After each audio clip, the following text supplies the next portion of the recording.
Good evening, everyone. I'm Leah Cooper with your JCN News for this Thursday, August 22nd.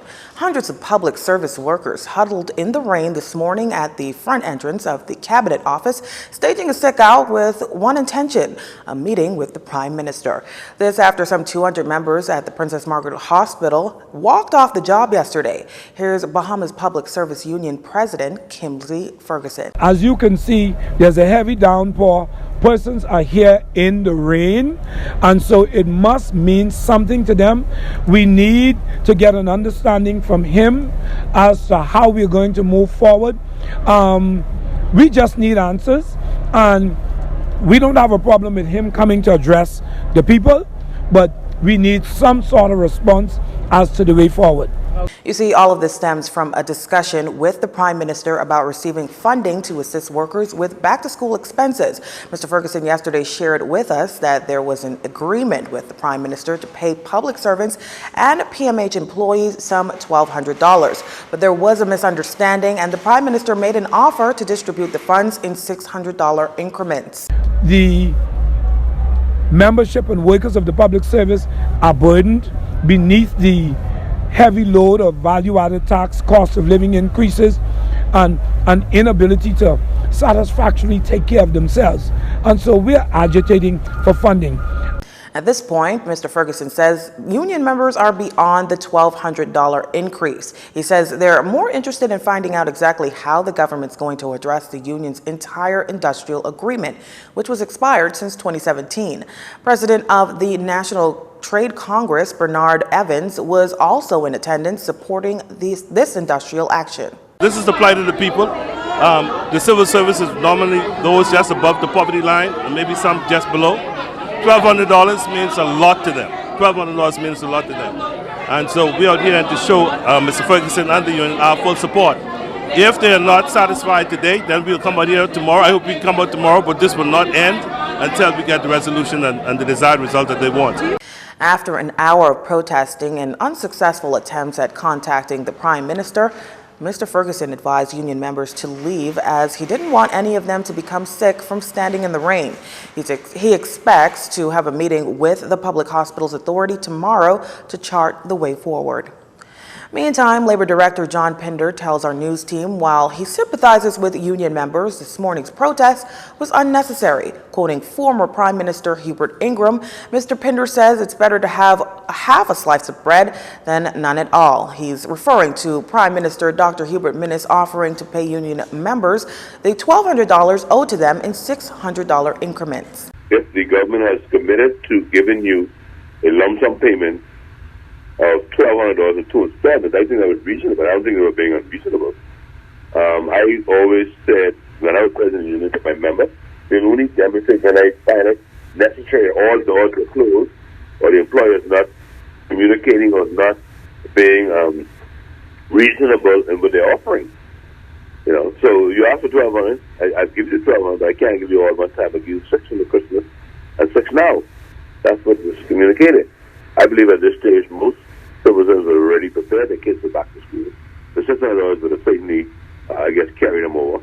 And you know, Christmas comes, people are always looking for money, and so I believe it would have been a great help either way.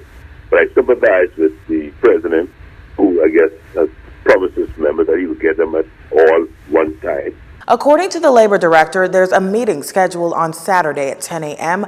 where the government plans to speak to all trade union leaders in the public sector. He says the Ministry of Finance is also slated to present the country's financial position at this time, and officials from the Chamber of Commerce are also set to sit in on this meeting.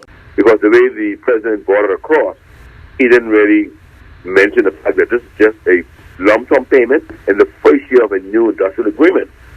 So that the Chamber of Commerce would not be making remarks saying that civil servants make more than other persons, why they have to get back to school assistance and other persons aren't able to get it.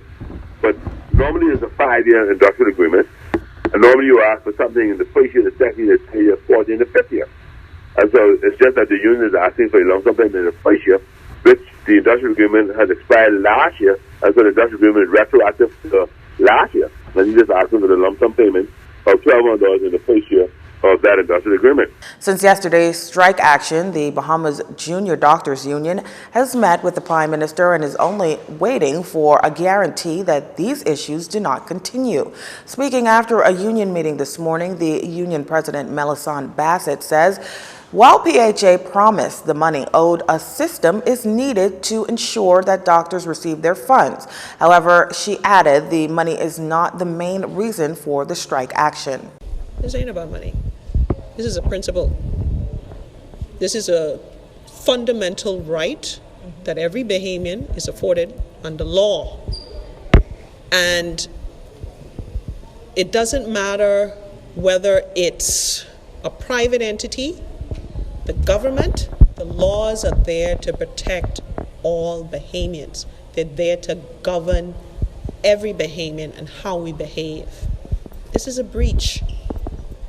And the fact that now attempts are being made to rectify this breach, I think gives credence to that. Some other issues plaguing the union's 1 to 3 year contracts for doctors, the request to be a bargaining agent for dentists, that interns receive housing, Grand Bahama doctors are without a sleeping area while on call, and interns without job letters. She says Health Minister Dr. Dwayne Sands and the PHA have agreed to sign off on some of these issues the union is faced with. She reiterated, though, that no lives are at risk during this process. We're in constantly influx, making sure that we have physicians available to respond to emergencies, to go into the hospital as needed, as they are called out, to make sure that there is no shortfall, that lives are not in danger, and we are doing the best that we can. We get a call to say we need an extra physician there, we make the change and we make sure that they show up. So we're not putting the public at risk.